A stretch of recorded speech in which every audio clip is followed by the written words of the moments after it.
नमस्कार मित्रों। आज हम लोग एकत्रित हुए हैं वापस से राजनीति विज्ञान के बारे में बात करने के लिए। और मैंने पिछले कुछ वीडियोस डाले थे तो उनकी समय अवधि थोड़ी कम थी, 5-6 मिनट।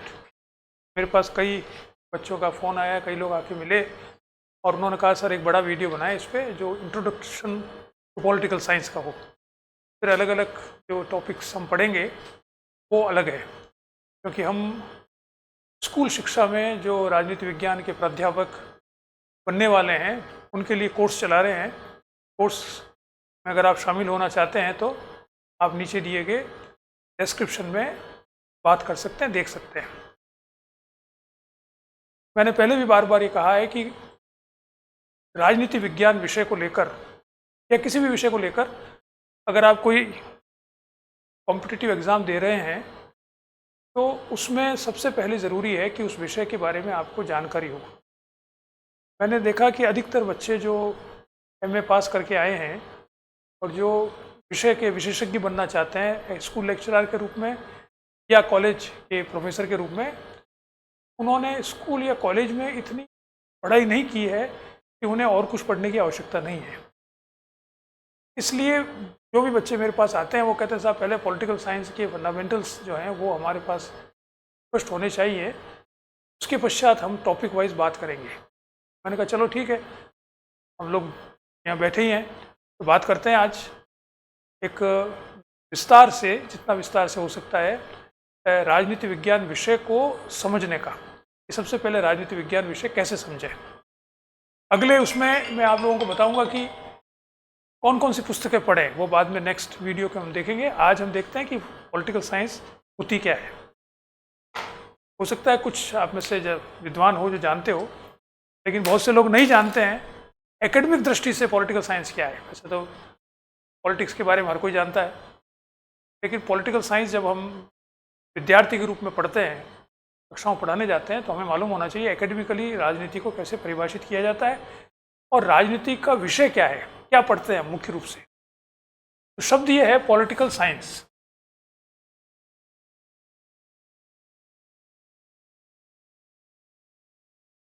मैं ये मानता हूँ कि ये जो शब्द है ये विषय का शब्द है। इस अधिकतर जगह पर हम देखते हैं कि ये राजनीति विज्ञान के नाम से इस विषय को पढ़ाया जाता है।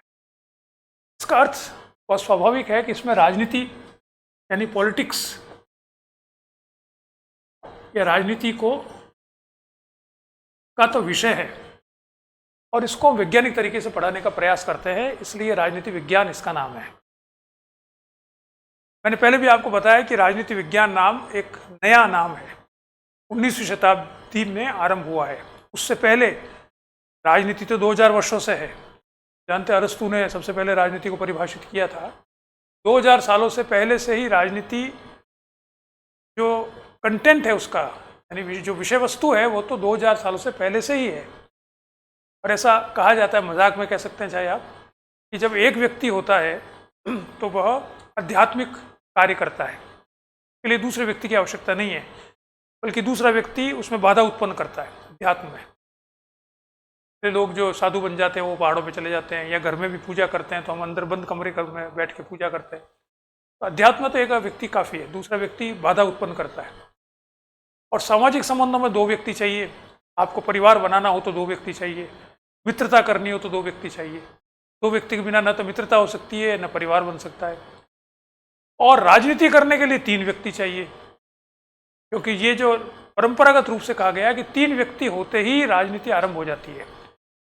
का मतलब क्या है, जो हम एक परिभाषा में देखेंगे बाद में, वर्तमान में राजनीति को परिभाषित करते हुए, कि 3 व्यक्ति का अर्थ यह है कि अगर किसी विषय के बारे में बात कर रहे हैं तो 3 ओपिनियन हो सकते हैं। उनमें से अगर आपको कंसेंसस बनाना हो, कोई सहमति क्या हो, इस पर क्या निर्णय लें, तो 2 एक की सहमति हो जाती है। तो कभी ए और बी एक हो जाएंगे, कभी ए और सी हो जाएंगे, कभी बी और सी एक हो जाएंगे। तो वो ए और बी एक कैसे होते हैं, सी के विरुद्ध या सी से विपरीत अलग, उसे राजनीति कहते हैं। ये सामान्यतः आज की परिभाषा है। लेकिन जब हम विषय की बात कर रहे हैं तो हम देख रहे हैं कि राजनीति का अध्ययन करने को राजनीति विज्ञान कहते हैं। यह 19वीं शताब्दी में अमेरिका के द्वारा आरंभ किया गया था। विश्वविद्यालयों में राजनीतिक अध्ययन को वैज्ञानिक अध्ययन का नाम दिया गया और राजनीतिक विज्ञान बनाया गया। इसका कारण ये है कि 19वीं शताब्दी तक आते आते अमेरिका में और पश्चिम यूरोप में भी हम देखने लगे थे कि एक तो विज्ञान और तकनीक दोनों, टेक्नोलॉजी से कहते हैं, उसका विस्तार बहुत तेज़ी से हो रहा था।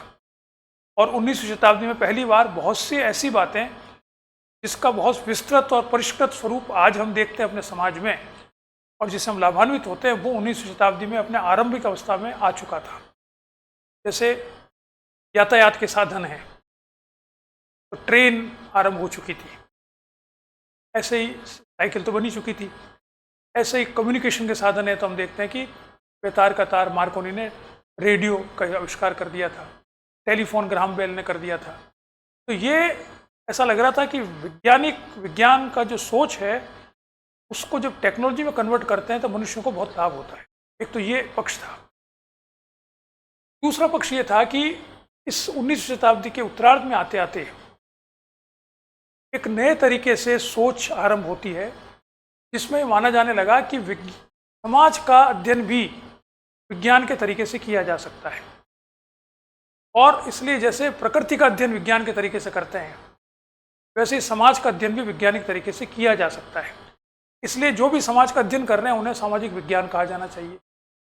और इस बात को कहने वाला, मैं आपको ये बताने की कोशिश कर रहा हूँ पॉलिटिकल साइंस शब्द कहाँ से आएगा। इस बात को कहने वाला पहला व्यक्ति था, उसे क्या, उसका नाम है अगस्त कॉम्टे। अगस्त कॉम्टे, में क्या अंग्रेजी में शब्द लिखते हैं, आप लिख लीजिए। ये फ्रेंच फिलोसोफर था। इसने 1832 से 44 के बीच में 6 वॉल्यूम्स लिखे थे। इंट्रोडक्शन टू पॉजिटिव फिलोसॉफी, इसके कई नाम हैं क्योंकि फ्रेंच में लिखी हुई थी, तो इसके या कोर्सेस या इंट्रोडक्शन या एसेस, ट्रांसलेशन अंग्रेजी में कुछ भी कर लो आप, बेसिकली था ऑन पॉजिटिव फिलोसॉफी। ठीक है, इसमें इसका बहुत बड़ा कोई, इसको माना जाता है समाजशास्त्र का पिता, सोशियोलॉजी, फादर ऑफ सोशियोलॉजी अगर किसे कहा जाता है। बाद में जो सोशियोलॉजी आप जानते हैं बहुत अच्छा एक सब्जेक्ट है, उसमें इसके बाद में 3 लोग मानते हैं जिन्होंने, जो क्लासिकल सोशियोलॉजिस्ट जिससे कहा, इसके बाद समाज विज्ञान आरंभ होता है, समाजशास्त्र आरंभ होता है। इसके बाद आते हैं Karl Marx, Durkheim and Max Weber. ये 3 लोग हैं जिन्हें सोशियोलॉजी के क्लासिकल थिंकर माना जाता है, जैसे हम प्लेटो, अरस्तु वगैरह मानते हैं। इसके बाद आते हैं, यानी इसने स्थापित किया समाजशास्त्र को। समाजशास्त्र का मतलब क्या होता है? समाज का वैज्ञानिक तरीके से अध्ययन करना। अब कैसे किया जाए? कार्ल मार्क्स ने तो इतिहास का अध्ययन किया, हम जानते हैं वैज्ञानिक, उसने कहा मेरा वैज्ञानिक समाजवाद है। दुर्खिम ने सुसाइड का ही अध्ययन किया था, आत्महत्या जो होती है उसको कैसे अध्ययन किया जा सकता है एक वैज्ञानिक तरीके से, बड़ा अच्छी किताब है उसकी। ऐसे उसने सोशियोलॉजिकल ने कहा मेथोडोलॉजी, ये तरीका क्या है जिससे समाज का अध्ययन वैज्ञानिक तरीके से हो सके। मैक्स वेबर ने इसी को आगे बढ़ाया और कई नई कॉन्सेप्ट्स इंट्रोड्यूस किए वगैरह। तो इसने, अगस्त कॉम्टे ने ये 5-6 वॉल्यूम लिखे थे पॉजिटिव फिलोसॉफी के नाम से। बाद में 1866 शायद, एग्जैक्ट देखना, 1866 में इसने किताब लिखी जिसका नाम था पॉजिटिविज्म।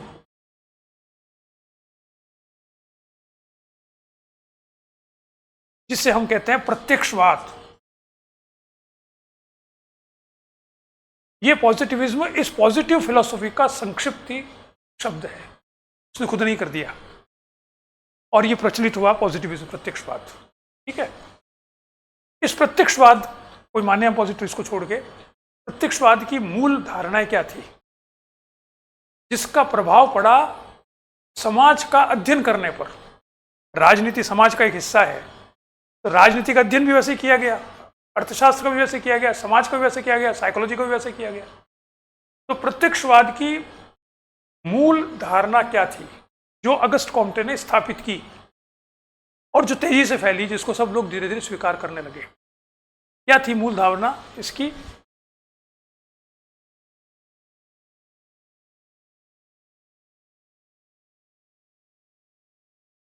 पहली बात, इसने ये कहा कि पहली बात सबसे बड़ी, प्रकृति और समाज दो हो गए ना। एक तो प्रकृति है, एक समाज है। इसकी मान्यता है कि समाज प्रकृति का हिस्सा है, पहली बात तो, या इसको दूसरे से कहें, मानव उस प्रकृति का हिस्सा है। मानव प्रकृति से अलग नहीं है। चाहे मानव में विशेषता है कुछ, तो ये कहता है कि मानव विशेषता सब में होती है। शेर में अपनी विशेषता होती है, बकरी में अपनी होती है, मनुष्य में अपनी होती है। मनुष्य में थोड़ी ज़्यादा है, क्या विशेषता है? वो रीज़न है, विवेक है, इसलिए वो सबसे ज़्यादा होशियार हो गया, वो अलग बात है। But man is part of nature, nature का पार्ट ही है, अलग नहीं है वो।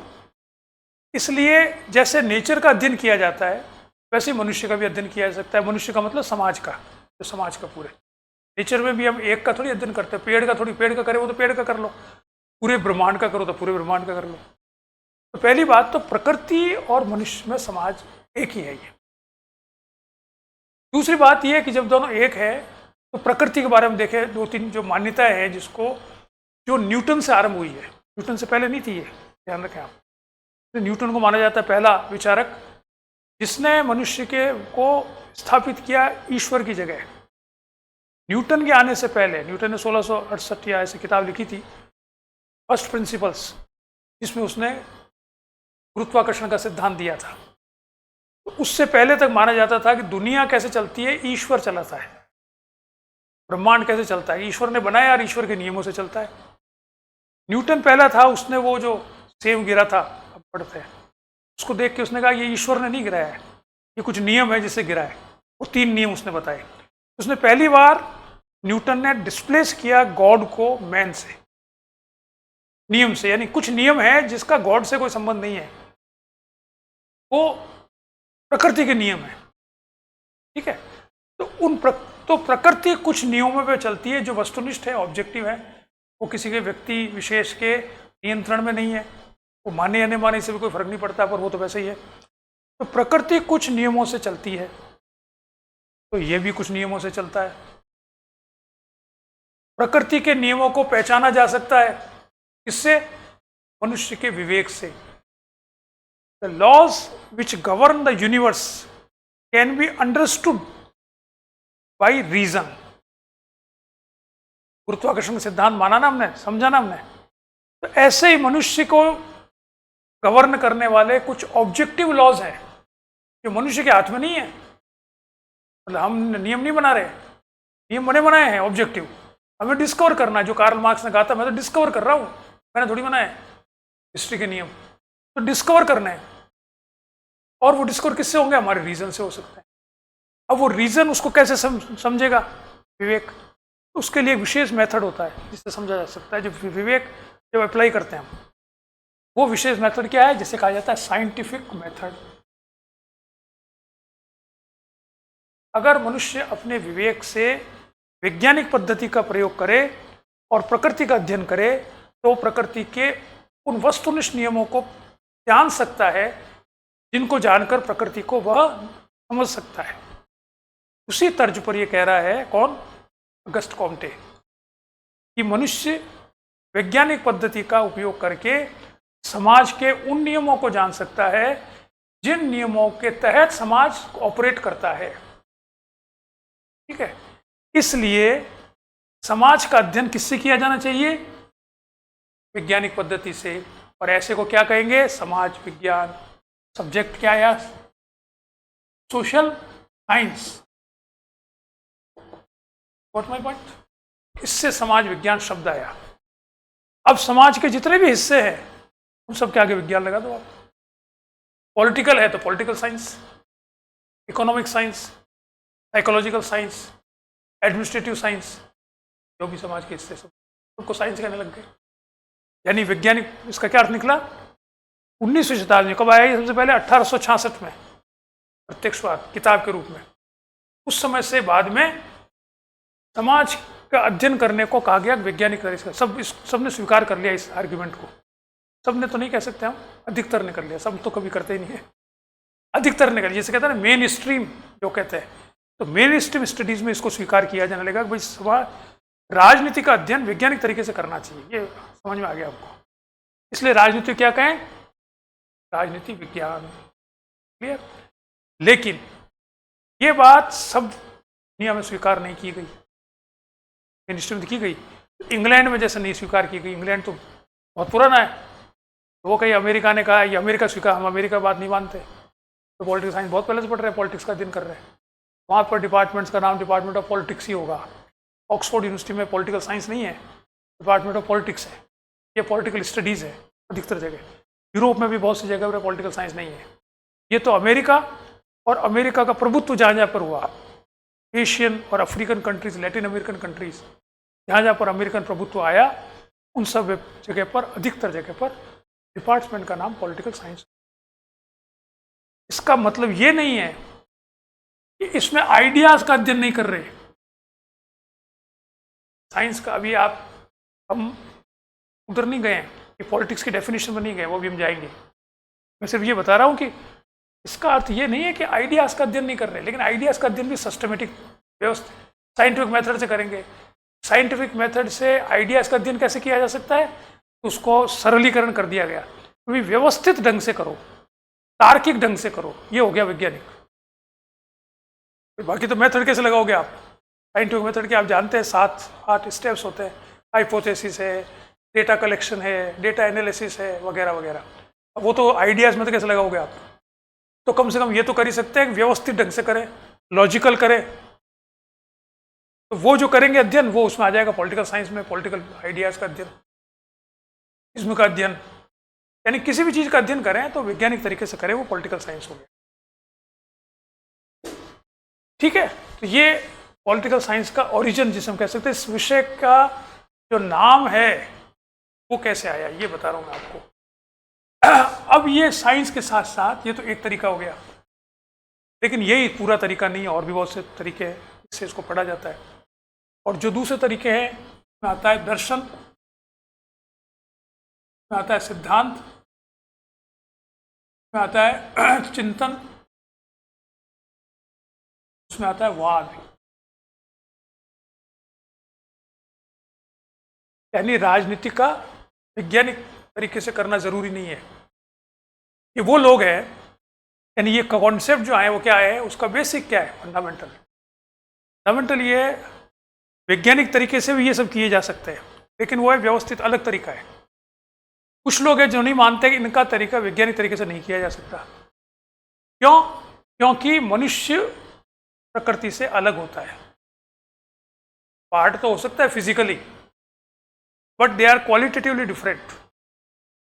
इसलिए ये साइंस वगैरह नहीं कहा जाए इसको, तो अध्ययन आप मूल्यों से ही करोगे, आप चिंतन वगैरह करो। क्यों? क्योंकि मनुष्य जहाँ आते हैं वहाँ पर क्या आ जाते हैं, मूल्य आ जाते हैं।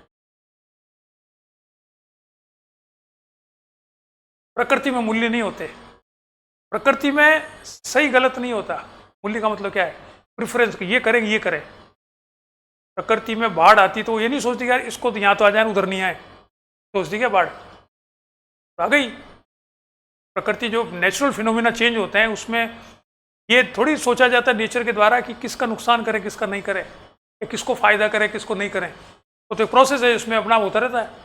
लेकिन मनुष्य के समाज में माना जाता है कि मनुष्य सोचता है, तो कहता है यार ये वैल्यू है कि यार यहाँ पे नुकसान हो रहा था, यहाँ कम वाला करे या ज़्यादा वाला करे, कई तरह के। तो मनुष्य का अध्ययन या समाज जो मनुष्यों से बना है उसका अध्ययन बिना मूल्यों के नहीं हो सकता। वैज्ञानिक कैसे करोगे आप?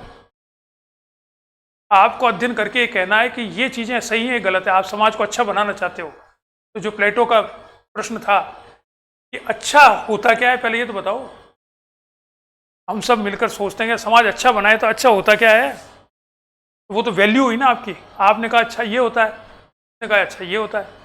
आज के ज़माने में बात करें, जो फेमिनिस्ट है वो कहता है अच्छा क्या होता है, इसमें स्त्री पुरुष को बराबर का दर्जा मिले, वो अच्छा समाज है। एक इकोनॉमिस्ट कहेगा साहब अच्छा समाज वो है जिसमें ग्रोथ बहुत हो रही हो, डेवलपमेंट हो रहा हो, इंडस्ट्रियलाइजेशन हो रहा है, वो अच्छा समाज है। जो एग्रीकल्चर है पिछड़ा हुआ है वो कहीं का अच्छा समाज है। एक मॉरल वाला कह सकता है साहब जब तक नैतिक मूल्य ही नहीं समाज में कहीं का अच्छा समाज है।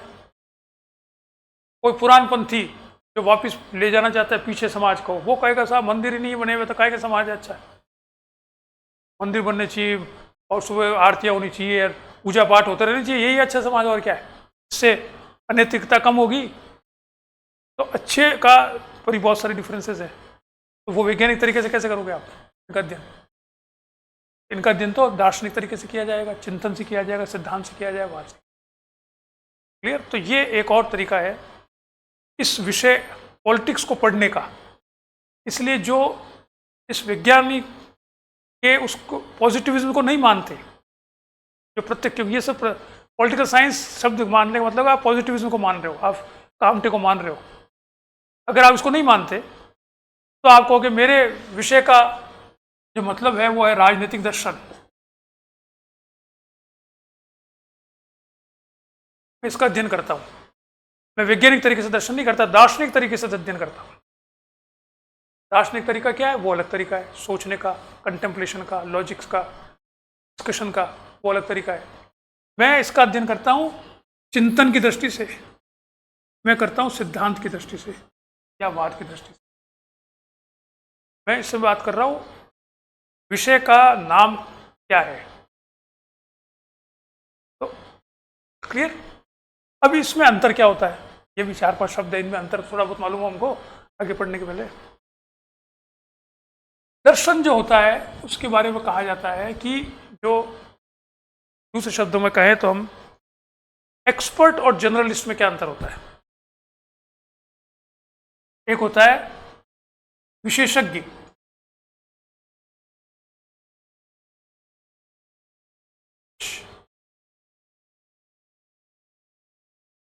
विशेषज्ञ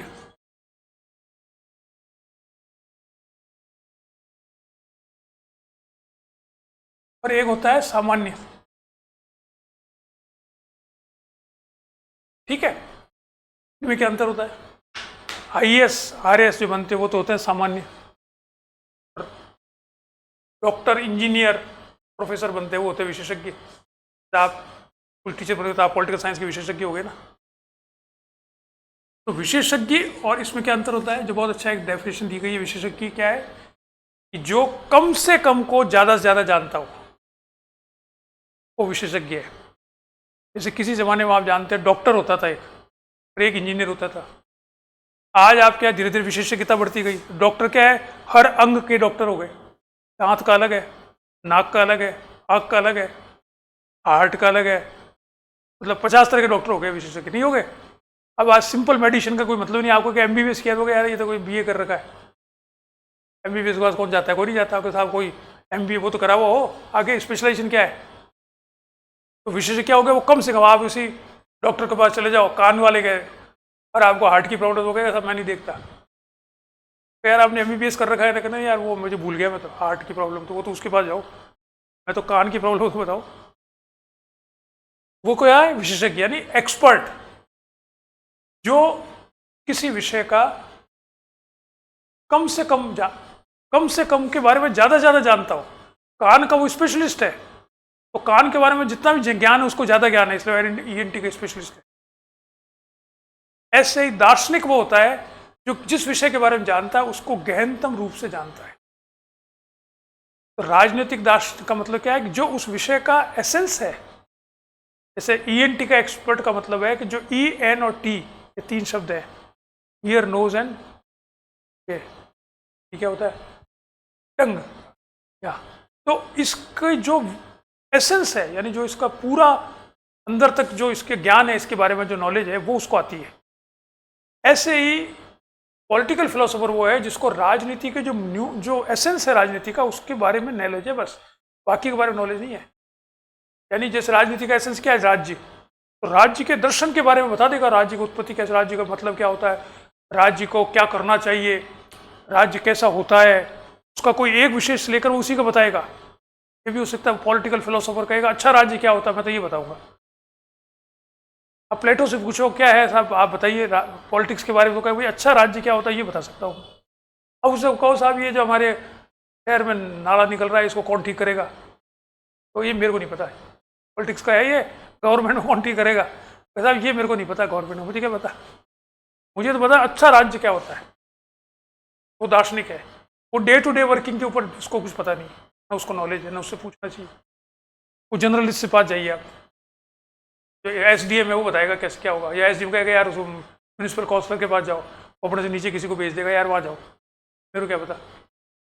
तो दर्शन का मतलब क्या हुआ, जो जिस विषय का दार्शनिक है, पॉलिटिक्स का है अगर, तो राजनीति का जो मूल है उसके किसी एक अंग का वो बहुत ज़्यादा स्पेशलिस्ट है। तो दार्शनिक जिसे कहा जाता है, जैसे प्लेटो हम जो पढ़ते हैं अधिकतर वो दार्शनिक है सारे, क्योंकि वो राजनीति के मूल विषय, जैसे हॉब्स दार्शनिक है कि राजनीति का मूल है राज्य, राज्य का मूल है संप्रभुता। तो संप्रभुता के बारे में 600 पेज लिख दिए उसने। लेवियाथन क्या होता है, सब तरह से घुमा फिरा के कि कैसे संप्रभु बनता है, क्या जरूरत है, उसका क्या अर्थ है, नहीं हो तो क्या होगा, सारी बातें बता दी उसने। लेकिन उसको दूसरी बातें पूछो तो उसको नहीं पता, राइट्स क्या होता है, लिबर्टी हो गया, राइट्स वाइज कोई मतलब, पहले संप्रभुता करो, उसके राइट्स, लिबर्टी, इक्वलिटी, जस्टिस, इन सब के बारे में उसको कुछ नहीं पता। जो भी थोड़ा बहुत आता है उसमें देख लो, उस आप उससे अनुमान लगाओ कि उसका मतलब क्या होगा, वो खुद नहीं बताएगा, क्यों, उसके पास समझ नहीं है। He is a political philosopher of sovereignty. John Stuart mill is a political philosopher of liberty. आप स्वतंत्रता के बारे में बात कर लीजिए। अब आप उसको जस्टिस के बारे में बताओ तो वो कहे मेरे को क्या पता जस्टिस क्या होता है। वो लिबर्टी के वोकेबुलरी में ही जस्टिस को डिफाइन करेगा, बाकी उसको जस्टिस रॉल्स से बात करो तो वो कहेगा न्याय के अलावा कोई बात ही नहीं करोगे मेरे से। लिबर्टी, इक्वलिटी कुछ और करोगे तो वो कहेगा जस्टिस एज फेयरनेस, इसमें कैसे होगा, स्वतंत्रता क्या होगी बता दूंगा मैं आपको, इसमें समानता क्या होगी, इसमें अधिकार क्या होगा, ये किसमें बताऊंगा मैं, जस्टिस एज फेयरनेस, उसी में बताऊंगा। जस्टिस का फिलोसोफर हूं मैं। You got my point. तो ये दर्शन है, ठीक है। दूसरा आता है चिंतन, जो सबसे लिक्विड है, ये सबसे स्ट्रांग है, सॉलिड छोटा सा, सबसे बिखरा हुआ वो है जिसे कहा जाता है चिंतन, पॉलिटिकल थॉट। थॉट का मतलब होता है कि ये है आइडियाज का समूह, आइडियाज का समूह, मतलब विचारों का एक समुच्चय है, समूह है, उसे चिंतन कहते हैं। ये सबसे पहले इसका मतलब ये है कि उसमें वो सब जुड़े हुए जरूरी नहीं है, बिखरे हुए भी हो सकते हैं, एक दूसरे से अलग अलग भी हो सकते हैं। जैसे अरस्तु के बारे में कई बार कहा जाता है कि अरस्तु के ने जो पॉलिटिकल थॉट दिया है वो बहुत बिखरा हुआ है, यानी वो सिटीजनशिप अलग कहता है, वो राज्य के बारे में अलग कहता है, क्लासिफिकेशन के बारे में कहता है, रिवोल्यूशन के बारे में अलग कह रहा है, ये सारे बिखरे हुए शब्द है। प्लेटो का क्या बिखरा हुआ नहीं है, वो बिल्कुल सॉलिड देता है, अच्छा राज्य क्या होता है वहाँ से चलता है और वहीं पर लाके ख़त्म करता है। ये ऐसा नहीं करता, ये तो जो एग्जिस्टिंग है वो स्लेवरी है, दास था, तो उस पर भी जवाब अपने विचार व्यक्त कर देगा, नागरिकता पे भी कर देगा, राज्य कैसे चलता है उसको क्लासीफाई करके बता देगा, यानी थोड़ा बिखरा हुआ है इन कंपेरिजन टू प्लेटो। तो पहली बात तो बिखरा हुआ होता है, इसलिए आरंभ में जब हम बात करते हैं जिनके बारे में कि ये राजनीति के बारे में बात की है, तो हम कहते हैं इसका राजनीतिक चिंतन क्या है, यानी राजनीतिक चिंतन पहले देता है, फिर वो दर्शन की तरफ बढ़ता है। पहले चिंतन तो दे, फिर दर्शन की तरफ बढ़ेगा। दार्शनिक, हर दार्शनिक, every political philosopher is a political thinker, but not vice versa. हर राजनीतिक चिंतन करने वाला दार्शनिक नहीं होता, लेकिन हर दार्शनिक राजनीतिक चिंतन करने वाला होता है, राजनीतिक दार्शनिक। तो वहीं से आरंभ होता है, पहले बिखरे हुए होते हैं आइडियाज, फिर धीरे धीरे समेट कर उसकी एक ही जगह पर अटक जाता है, वो उसी में गहराई में चला जाता है, तो दार्शनिक बन जाता है। ये आ जाता है, ये भी सवाल बनता है, बताइए कि सारे दार्शनिक राजनीतिक चिंतक होते हैं या नहीं होते, एक सवाल है वो भी है कहीं पे, वाइस वर्सा, सही है, दोनों सही है, गलत है।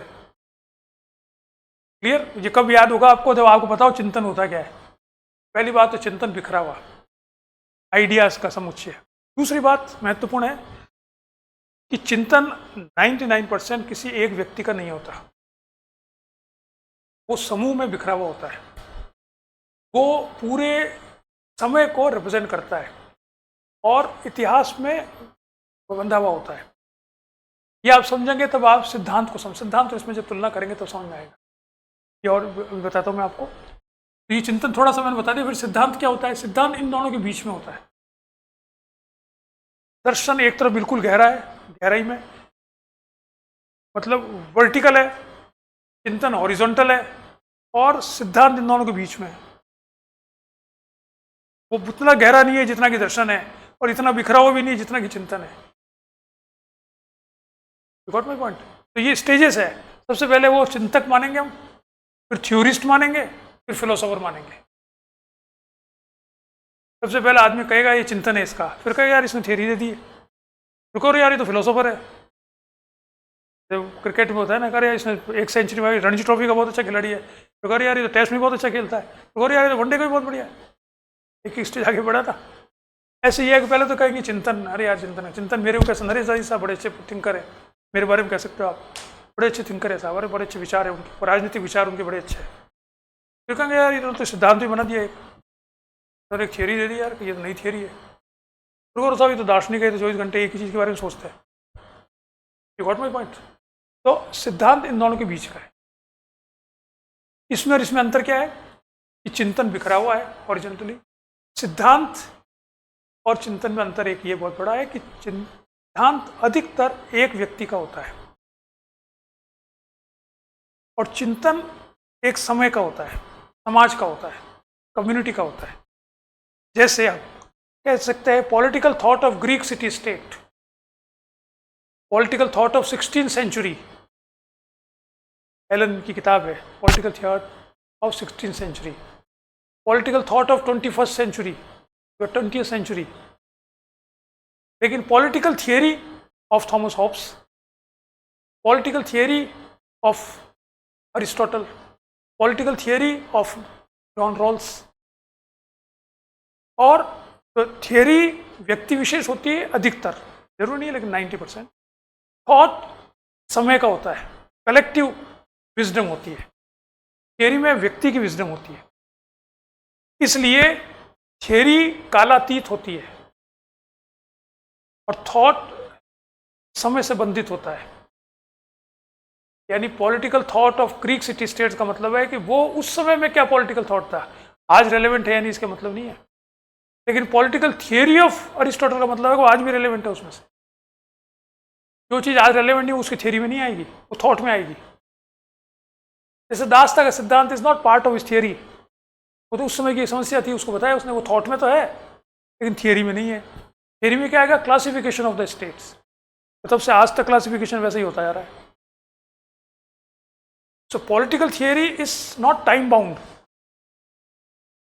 समय से परे तभी वो थियरी बनती है, तभी उसको पढ़ते हैं, तभी वो थियरी में कन्वर्ट होता है। थॉट थियरी में कन्वर्ट ही तब होता है जब उस शताब्दी को, उस समय को वो पार कर जाए और उसकी रेलेवेंस बनी रहे। What my point? इसके साथ साथ सिद्धांत जो है वह किसी टेक्स्ट में होता है। सिद्धांत इज ऑलवेज टेक्स्ट बेस्ड, एक पुस्तक में होता है। थॉट किसी एक पुस्तक में जरूरी नहीं है, इसलिए थॉट देने वाला कवि भी हो सकता है। साहित्य में भी थॉट होता है। पेंटर जो होता है वो भी थॉट दे सकता है। आपने एक चित्र बनाया कोई, यार इसे बहुत अच्छा थॉट है। आप जो एब्स्ट्रैक्ट चित्र बनाते हैं तो क्या होता है वो, जैसे आप पिकासो का चित्र देखने जाओ, कर्निका जो उसका बहुत फेमस चित्र है, उसको देखा यार क्या जोरदार चिंतन दिया है इसने, यार बिल्कुल मॉडर्निज्म का रिप्रेजेंट किया है इसने। मॉडर्निज्म का रिप्रेजेंटेशन, क्यूबिज्म क्या है? It is a representation of modernism. आप कविताएं पढ़ो, ई क्यूमिन्स की कविताएं पढ़ो तो यार ये तो ये मॉडर्न कविता है। थॉट है उसमें, क्या है? मॉडर्निज्म का थॉट है, आधुनिकता का चिंतन उसमें है। वो कौन है? कवि है, फिलोसोफर नहीं है। वो चित्रकार है, फिलोसोफर नहीं है, भी नहीं है। लेकिन चिंतन वो दे सकता है। चिंतन कलाकार भी दे सकता है, जर्नलिस्ट भी दे सकता है। जैसे थॉमस कार्लाइल ने किताब लिखी थी फ्रेंच रिवॉल्यूशन, बड़ी नाम सुना होगा। फ्रेंच रिवॉल्यूशन जो हुआ कब हुआ? 1789। लेकिन दुनिया को मालूम कब पड़ा? 1834।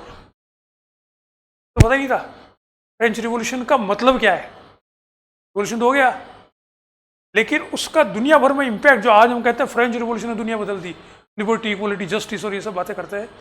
ये 1816 में नेपोलियन मर गया, उसके बाद में थॉमस कार्लाइल वो जो था वो वहाँ गया और उसने अध्ययन किया फ्रेंच रिवॉल्यूशन का, और वो तो एक पत्रकार था, उसको भेजा था वहाँ पे आर्ट, और पेरिस भेजा गया था इंग्लैंड से एक समाचार पत्र वाले ने कि यार पेरिस जो है वहाँ पर ये फैशन चेंज होते हैं बहुत ज़्यादा, तो एक आर्टिकल कुछ लिख के लाओ वहाँ से, वहाँ फैशन कैसे बदलते हैं, अपने इंग्लैंड वालों को बताए। वो वहाँ गया था फैशन की स्टडी करने मूल रूप से, और वहाँ जाके उसने देखा यार ये रिवॉल्यूशन के बाद में बहुत सी चीज़ चेंज हो गई, तो उसकी बातें कर रहे हैं। तब धीरे धीरे उसने लिखा हिस्ट्री ऑफ फ्रेंच रिवॉल्यूशन, जो 1834 में प्रकाशित हुई। उसके बाद इंग्लिश में जब आई तब दुनिया को मालूम पड़ा कि फ्रेंच रिवॉल्यूशन ने लोगों के व्यवहार बदल दिया, फैशन बदल दी, खाना बदल दिया, मकान बदल दिए, इतना इम्पैक्ट पड़ा, सोचने का तरीका बदल दिया, इसलिए हम उसको आज तक पढ़ते हैं फ्रेंच रिवॉल्यूशन क्या है। तो वो कौन था, तो उसका थॉट माना जाता है, but he was simply a journalist.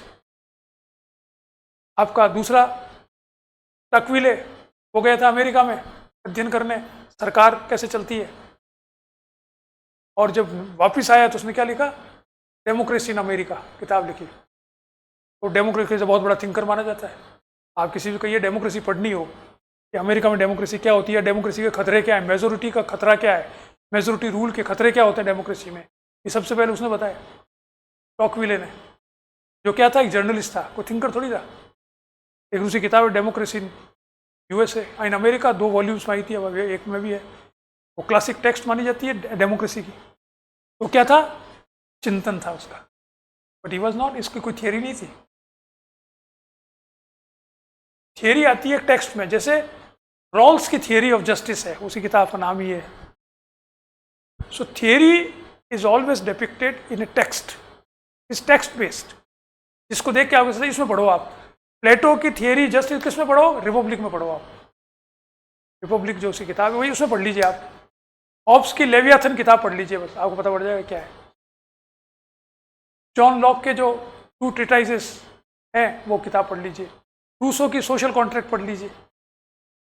George Stuart Mill की ऑन लिबर्टी पढ़ लीजिए। महात्मा गांधी का हिंद स्वराज पढ़ लीजिए, अगर आप थियरी कोई मानते हो तो theory is text based, individual based and कालातीत।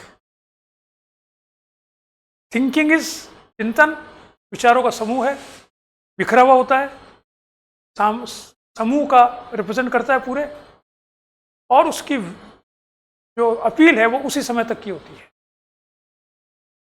Got clear हो गया तीनों। अब चौथा है वाद। वाद क्या होता है, वाद चालू होता है फ्रेंच रिवॉल्यूशन से। फ्रांसीसी क्रांति थी, पहली क्रांति है जिसके बारे में कहा जाता है कि वह विचारों पर आधारित थी। जो रूसों के विचार थे उसके आधार पर फ्रांसीसी क्रांति मानी जाती है। तो तब वो ट्रेसी ने उसको शब्द दिया था आइडियोलॉजी। फिर मार्क्स ने क्या कहा, इसको और इंपॉर्टेंस दी 19वीं शताब्दी में। उसने कहा जी सारे विचार वाद ही होते हैं, आइडियोलॉजीज ही होती है। आइडियोलॉजी का मतलब है 3 बातें होती है, यानी विचार, दर्शन और चिंतन से अलग वाद में 3 बातें होती है जो इसको अलग करती है। पहली बात, हर वाद में एक आइडियल सोसाइटी होती है। आप मार्क्सवाद हो, चाहे उदारवाद हो, चाहे व्यक्तिवाद हो, चाहे अराजकतावाद हो, चाहे कोई भी वाद हो, इतने सारे वाद पढ़ते हो आप, समाजवाद हो, इन सब में एक आदर्श समाज का चित्रण होता है। अच्छा है, बुरा है, लूज है, सही नहीं है, वो सब हो सकता है, but there is a sense of ideal society. दूसरा, उस आइडियल सोसाइटी को प्राप्त करने के मीन्स होते हैं। सिर्फ वही नहीं है आइडियल सोसाइटी, वो तो प्लेटो ने भी दी थी, लेकिन उसको यथार्थ की आइडियल सोसाइटी, यानी यथार्थ जो है उसको आइडियल में कन्वर्ट कैसे करें जो उनके अनुसार आइडियल है, उसका तरीका इसमें होता है। जैसे मार्क्स का क्या तरीका था, क्रांति करो। उदारवाद का क्या तरीका है, संवैधानिक सरकार बनाओ। समाजवाद का क्या तरीका है कि ऐसी सरकार आए जिस पर समाजवादी सिद्धांत लागू हो। रॉल्स का क्या तरीका है कि ऐसा राज्य बनाओ जो फेयरनेस और जस्टिस एज फेयरनेस पर आधारित हो। इन सब के पास एक तरीके होते हैं, मेथड्स, जिससे वो राज्य, आदर्श राज्य प्राप्त कर सके। और तीसरा, इस आदर्श राज्य को प्राप्त करने में हेल्प की जाए। यानी कि आपने दे दिया और घर बैठ गए। आइडियोलॉग, जो कई काम होते हैं, एक तो आप एक्चुअल जाओ हड़ताल करने, मान लो आप कुछ समाज बदलना, हड़ताल करने जाओ। एक आप घर बैठ के पैम्पलेट बना रहे हो, एक आप सोशल मीडिया पर डाल रहे हो। सब एक्टिविस्ट हैं, everybody is helping this cause, अलग अलग जिसकी जो सामर्थ्य है। तो ये तीन बातें इनसे अलग करती है। You got my point? दार्शनिक आइडियल सोसाइटी की बात कर सकता है, नहीं भी कर सकता है। वो एक ही विषय पे बात करे तो उसका मतलब ही नहीं आइडियल। वो आइडियल सोसाइटी को प्राप्त करने के तरीका पे दार्शनिक बात नहीं करता है नॉर्मली, और वो हेल्प तो करता ही नहीं है। तो कोई मतलब ही नहीं है, आदर्श मैंने दिया है उसको कौन प्राप्त करे, इससे मेरा कोई मतलब नहीं है, मैंने तो दे दिया, तो मैं कोई हेल्प नहीं करूँगा। ये सिर्फ कौन करता है? जो बाद में होता है, कन्वर्ट हो, जब थॉट और थियरी, थॉट जब बाद में कन्वर्ट होता है मूल रूप से, तब वो कहते हैं विचारवाद, आइडियोलॉजी। और मार्क्स के अनुसार सब कुछ विचारवादी होता है। वो कहता है कि दार्शनिक चाहे नहीं कर रहा हो कुछ, लेकिन इनडायरेक्टली वो हेल्प कर रहा है। उसने बता ही दिया कि साहब ऐसा होना चाहिए, इसका मतलब ये हेल्प कर दी। मान लो प्लेटो ने कह दिया यार ये आदर्श समाज, आदर्श समाज तो वो है, इसका मतलब तूने भड़का दिया ना लोगों को कि वो आदर्श है, ये तो है ही नहीं, यही वो हेल्प हो गई तेरी, और क्या है, जरूर थोड़ी सड़क पे जाके चिल्लाए तो मार्क्स के अनुसार, मार्क्स ने सारे थॉट थियरीज उसको कहा कि ये सारे आइडियोलॉजीज है, और ये सारी आइडियोलॉजीज उसके अनुसार क्लास से गवर्न होती है। जो जिस क्लास को बिलोंग करता है उसकी वही आइडियोलॉजी होती है, उसी को प्रोटेक्ट करता है वो। धनिक वर्ग होगा, वो कहेगा ये इसमें धनिक वर्ग आराम से रहे, वही है सबसे अच्छा दुनिया। गरीब कहेगा यार ये दुनिया सबसे खराब है, धनिक हटे तब वो दुनिया गई। तो सब अपने अपने जो रूटेड है जिस क्लास में, उसी के हिसाब से सोचते हैं। सारे आइडियोलॉजीज हैं, आइडियोलॉग्स हैं। ये किसका कहना है? कार्ल मार्क्स का। उसने इसको सबसे महत्वपूर्ण बनाया। तो ये आपका, तो पॉलिटिकल आइडियोलॉजीज पढ़ लो, पॉलिटिकल फिलोसॉफी पढ़ लो, पॉलिटिकल थॉट पढ़ लो, पॉलिटिकल थियरी पढ़ लो, और पॉलिटिकल साइंस ही हो। क्लियर?